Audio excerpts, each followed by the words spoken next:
Hi guys, this is day 24 of the AS Economics Revision Challenge, and today we are doing advantages and disadvantages of free versus floating exchange rate system. So let's start with advantages of floating exchange rate system. So in a floating exchange rate system, we say that because the exchange rate doesn't have to be kept at a certain level, just like a fixed exchange rate system, interest rates are free to be employed as a domestic monetary tool to manage aggregate demand. So what do we mean by this? Well, interest rates, we believe, is a very powerful tool to manage aggregate demand, and I'm going to talk about this in 1 minute. But if you are in a fixed exchange rate system, we are using interest rate as a means to manage exchange rate. For example, if the exchange rate is going down, we increase interest rates to increase exchange rate. How? Because when the interest rate goes up, hot money flows in. Hot money flows in, demand for pounds will go up and supply for pounds will fall, causing exchange rate to fall. Similarly, if exchange rate is going down, we reduce interest rates to decrease exchange rate as hot money flows out. The idea goes this, that you are using interest rates to manage exchange rate. So if your interest rates are dedicated to managing exchange rate, we can use it for any other tool. That is not the problem in a floating exchange rate. So if I look at the floating exchange rate system, in a floating exchange rate, we're saying that we use interest rates to control many things such as inflation. So if there is like something like demand pull inflation happening, I will basically increase my interest rates, and that may cause consumption and investment to fall in an economy, and that fall in consumption and investment will cause AD to fall, and therefore demand pull inflation to lower. So why does interest rate affect consumption and investment? Well, we say that if the interest rates are going up, the cost of borrowing is going up, the incentive to save is going up, and that results in consumption and investment to fall. Similarly, if a country is suffering from unemployment, I can make the AD go up by making my interest rate go down, and that can cause basically GDP to rise and therefore unemployment to fall. So interest rates are a very powerful tool. We call it monetary policy because changing interest rate is called monetary policy, and so interest rates are a very important tool in managing our aggregate demand of the economy. And that flexibility is not possible in a fixed exchange rate regime, where the fixed exchange rate is primarily dedicated to managing the exchange rate.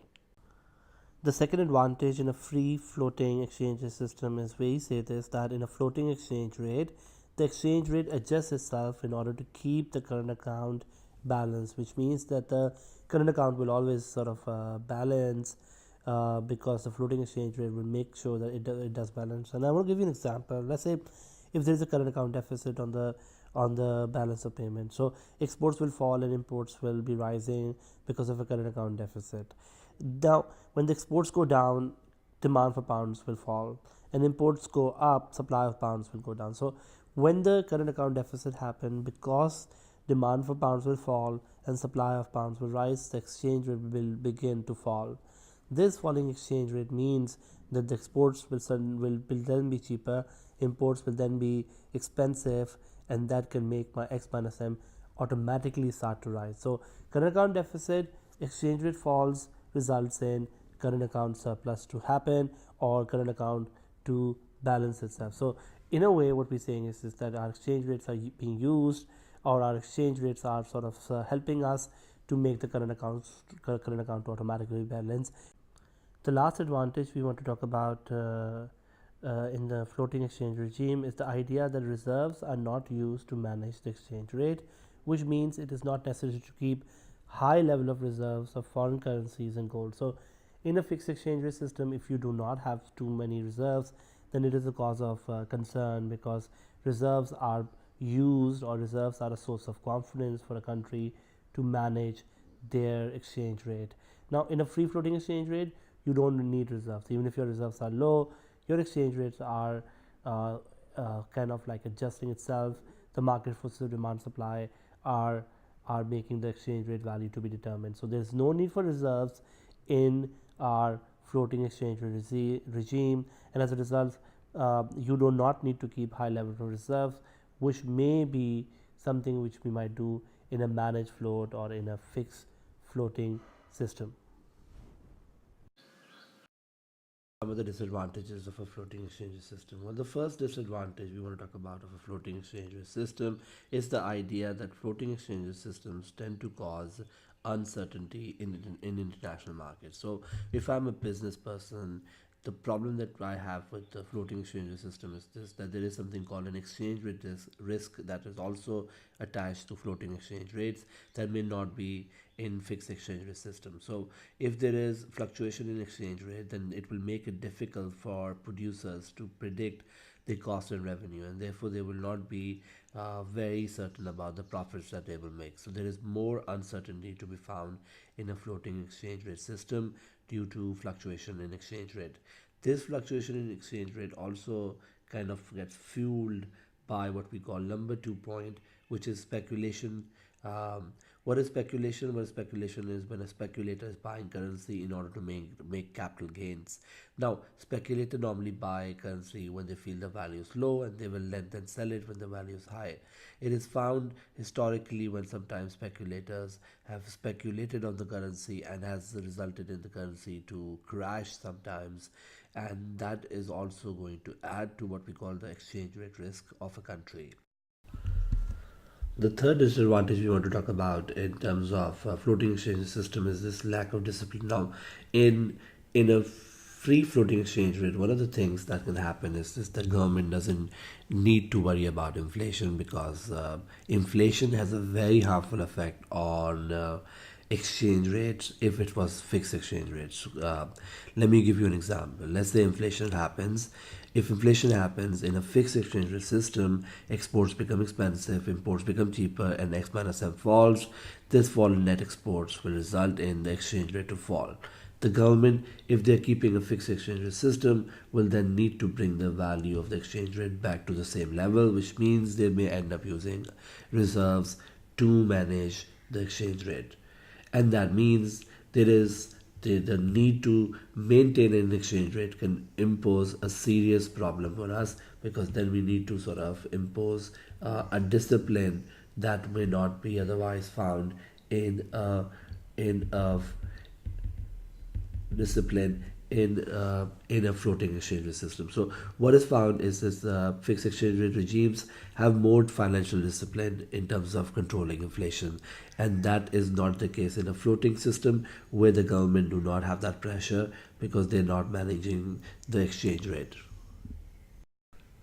Let's also quickly now discuss the advantages of a fixed exchange rate system. Well, the three advantages that we want to sort of talk about is number one, that because they're in a fixed exchange rate system, the exchange rate doesn't fluctuate. There is a reduction in uncertainty, so there is no business risk. I'm sorry, there is no exchange rate risk that is found in a fixed exchange rate system. Similarly, we are having more discipline on policies to control inflation. So inflation is kept under strict control because it has a harmful effect in a fixed exchange rate system. The third one is that there is no speculation that is possible in a fixed exchange rate system, because there is no fluctuation in the value of the exchange rate. On the other hand, when we look at disadvantages, the first disadvantage is the idea that if we are using interest rates to manage exchange rate, then we may not have that same flexibility that we have in a floating exchange rate system. Interest rates, we saw, are very powerful as a tool to manage the economy, and if the interest rates are used to manage our exchange rate, then they are not managing inflation, then they're not managing our unemployment and so on. Also, we need to have strong reserves. If we cannot maintain strong reserves, then this is a sign to others that there is sort of lack of confidence for people who are putting their money or investing in your country, because they will know that you don't have the might to manage your currency. So countries with fixed exchange rate regime need to make sure that they have what we call strong reserves to manage their currency. Last problem we want to talk about is the fact that, like, setting the level of fixed exchange rate is not simple. I want to sort of give you an example. What if we end up basically setting the exchange rate to be too low?